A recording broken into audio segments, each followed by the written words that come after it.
Welcome back, everyone. And before the break, we were observing World Prematurity Day, which is very important because in Pakistan, as I mentioned in the introduction, for the last 40 years, 4 decades, we have been stagnant. We haven't improved, we haven't gotten worse. So that's a very worrying figure and fact. But a lot of people are doing a lot of work in raising awareness. And if you want any information on prematurity or premature birth, do write to us and we will put you in the right direction because it is very important. But now we're going to be discussing something really different and unique. This is something that I think that we should be aware of because in this region they played quite a vital role. But we have been joined by someone from the SAARC Arbitration Council. And I'm going to introduce to you our guest because we have quite a lot to discuss and we'll just tell you everything about it in our conversation. So I have been joined by Dasanta Vijayamana. He is the Director General of the SAARC Arbitration Council. Hello, thank you so much for joining us this morning, for taking the time out. Okay, so Dasanta, what are we doing here today? Why are we discussing the SAARC Arbitration Council? Yes, the thing is, one of the biggest drawbacks in this region, if you take the South Asian region, is when there is a dispute. Yes. If you go before the courts, the judicial procedure, it takes a very long period. Yes, okay. Average civil litigation, I was told, it takes more than 5 years. Now the business community especially does not want their problems to be resolved over a period of 5 years. They want a quick solution to their problem. So all over the world they have been looking for what is called alternate dispute resolution methods. Alternate dispute resolution methods. And arbitration is one of them.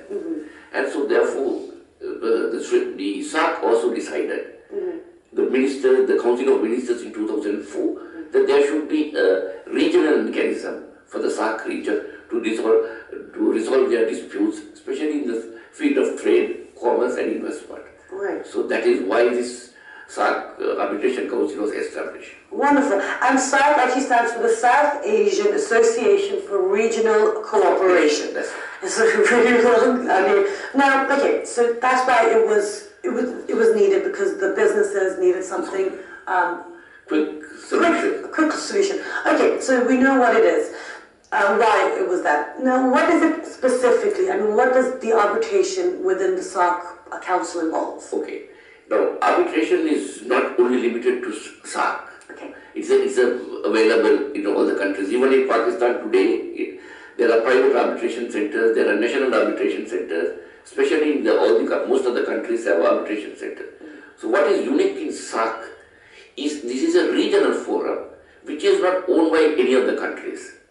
So therefore, as far as SARCO, or we call it SARCO, the SAARC Arbitration Council, the SARCO is considered as an independent center where it is not biased to any of the parties. So the parties can go before the Arbitration Council and resolve their arbitration without having a doubt in their mind that they have been underdog. Okay. That is the main purpose of this sitting up. So it's a no bias. No bias, unbiased. Unbiased, that's the word I'm looking for. It's early guys still, it's Tuesday. Okay, so that's wonderful. Now, the businesses, the organizations that SAARC Arbitration Council is catering to, I mean, who would fall in that category? Who could come to you guys? Yes. Any of the government institutions, any private bodies or any companies or private individuals who are residing in the SAARC countries, if they are doing business with a non-SAARC country even, and if the two parties are agreeable to come and resolve their dispute at the SAARC Arbitration Council, we welcome them. Right. So it is not limited only to the state. It is the private individuals also can come over here. Okay. What is so unique about SARCO is we are providing these services at a very reasonable price. Because that's what my next question was. Like, how much, or is it free? What kind of? No, it is not free. You have to pay for your services. But if you compare with other regional centers, when we are pricing our product, we have priced it at a price because we are a non-profit making institution. The reason being all the countries in the region contribute for my budget. So there is a formula which we worked out. According to that formula, so every country contributes. So we don't have to make a profit in order to keep the center going. Okay, so that's nice, so that people know that there's no interest, for someone to take someone else's side. That's right. Wonderful. And now this council, in the last, you've been here for a while, you've been in Pakistan for a year. Yeah. Have you seen any positive impacts of SAARC's work? Yes, let me put it this way. This was set up actually, the Council of Ministers decided this to act in 2004. But by the time we got it off the ground, the countries ratified the laws and all that. It was 2010 that the first Director General was appointed. Right. He was from Pakistan because the SAARC has a rule to say when a center is set up in a particular country, the head of that institution becomes a person from that country. So as a result, first person was from Pakistan. He held office for a period of 3 years. Then I succeeded him.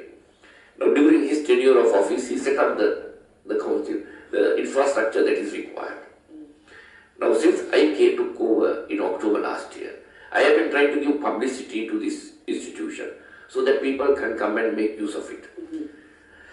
During this 1 year of period, I have had a workshop in Lahore with the Lahore Chamber of Commerce. Wonderful. And gave publicity, and they were very happy to hear that there's a mechanism like sarco, so that whenever they enter into an agreement with any other countries, SAARC countries, they have a resolution clause. I had one-to-one discussions with most of the chambers in Karachi. I have had a seminar and one-to-one discussions with chambers in Mumbai. Okay. Now, that's wonderful, and that's going really well. That's very positive. But I've just thought of a very important question. Now, we have a lot of international bodies. Yes. Nations and states, they create them, and it's to pass resolutions and laws and etc. Now, we've done that. We've seen that. But then one country will not agree, or one party will not agree, and then there's no way to enforce that ruling or that decision. Now, SAARC, why is this different? Is it both parties have to be willing? It's a choice if you agree with it or not, and you can continue. How much impact does it have practically, like your decisions, on the business? Okay, put it this way. Once an award is given by SAARC, how are you going to implement it? That is the most important thing. Exactly. Right. Now, the countries, when they sign the agreement to establish a SAARC Arbitration Council and ratified the agreement, thereby all the states have given an undertaking that they will abide by that. And what is to guarantee that they will? Yes. Now, all the countries of the SAARC region are members of the New York Convention for implementing of foreign arbitral awards. And SAARC Arbitration Award is considered as a foreign arbitral award. Right. So we are now in the first step of getting them implemented through the New York Convention. Okay, so that means that it will be recognized internationally and it is legal. Legal. Right. And my second step, in fact, we are working towards the last governing board meeting. We had it in Lahore in September. We decided we will try to bring in harmonized law for implementation of the awards, which is a very, very tough thing because every country has their own judicial system. Right. So this law has to harmonize with all the judicial system. But I have a feeling in the region in time to come, right? It might not happen overnight. Over a period of about 5 to 10 years, we might be able to come out with a regional agreement with regard to implementation without having to go to New York Convention. Okay, wonderful. That will take time though, because the SAARC it's relatively new, isn't it? You're the second Director General of it. Now, going forward, you said some of the things that you're working on. What would you like to see happen with SAARC within this region? The most important thing is that the community, the business community in this region must be able to understand, especially both the lawyers and the businessmen, should be able to understand the importance of SAARC. And so that at the end of the day, they will be able to implement it, putting our arbitration clause into the agreement, and thereby putting the arbitration clause into agreement. This can be used more and more by the parties, and it will become popular, and as a result, the dispute in the region can be resolved much faster. Okay. Because we are thinking thinking of having a time period between 6 months to 1 year. Okay, now one of these things, they're wonderful, and it's great that there should be a legal framework for the region, which is binding to every, participant. Now, bringing it down to the civil community level, to our level, how does that impact someone like me? Why should your average Joe care? Okay, so let me put it, it is not for the average man on the street, the importance of SAARC, but for the business community. Say, for example, if there's an exporter from Pakistan who wants to export some goods to Sri Lanka, and now he will first do is he will draw an agreement between the Sri Lankan buyer and the Pakistani seller. And in that agreement, if they put in a clause to say, any dispute under this agreement shall be resolved by SAARC. If there is, at the time of an export, if there's a dispute, immediately they can come before us and we will resolve the problem for them within a period of 6 months to 1 year, which is a very important thing for a trader, because he does not want to export his goods and wait for 5 years to get his money.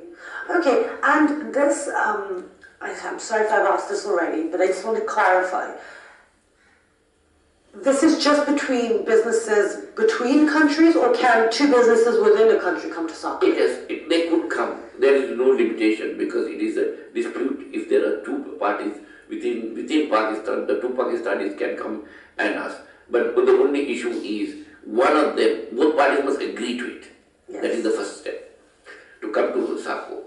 And secondly, in no way the government should not feel that they are undermining their judicial authority. Of course. So it's a very careful play. Yes, but then what is unique in SAARC is if there are two parties who does not want to go before their own judiciary because of the time factor, they can always come to us. And also, they don't have the one important feature of SAARC is you don't have to come to Islamabad to get yourself resolve your problem.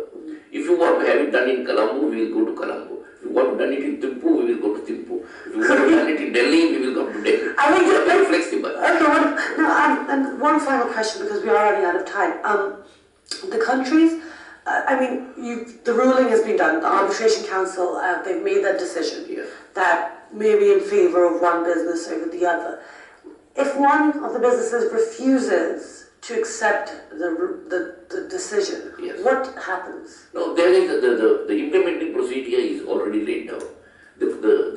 If you do not want so you cannot refuse. You can't refuse. The thing is, if you're under the New York Convention, then the court will intervene and the court will issue an order for them to implement the law. Excellent. Right. In different arbitration systems, they have different methods. Now, for example, if you take the Cotton Association, how they implement is they blacklist the parties. When you blacklist a person who is not prepared to follow your arbitral award, anybody who is dealing with that party is also blacklisted. So in other words, you completely blacklist that person.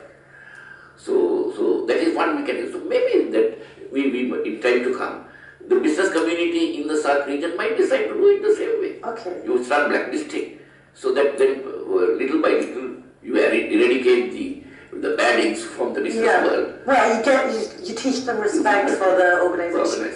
Okay, wonderful. Thank you so much for your time, and best of luck with raising awareness. And we'll keep an eye on you guys and see what's going on. Thank you so much. Thank you very much for giving me this opportunity. Thank you. Okay, so let me stay here. So right now I'm going to finish the show. But I hope you guys took something from today. We gave you a lot of information. We told you about SAARC, and we also told you about our World Prematurity Day. If you want any information, do log on to our Facebook fan page, which is with the name of World This Morning, our Twitter page, World This Morning without a G, our Daily Motion page, World This Morning, and the repeat is at 5 past midnight. I realize everyone keeps getting confused about where the repeat is at, so now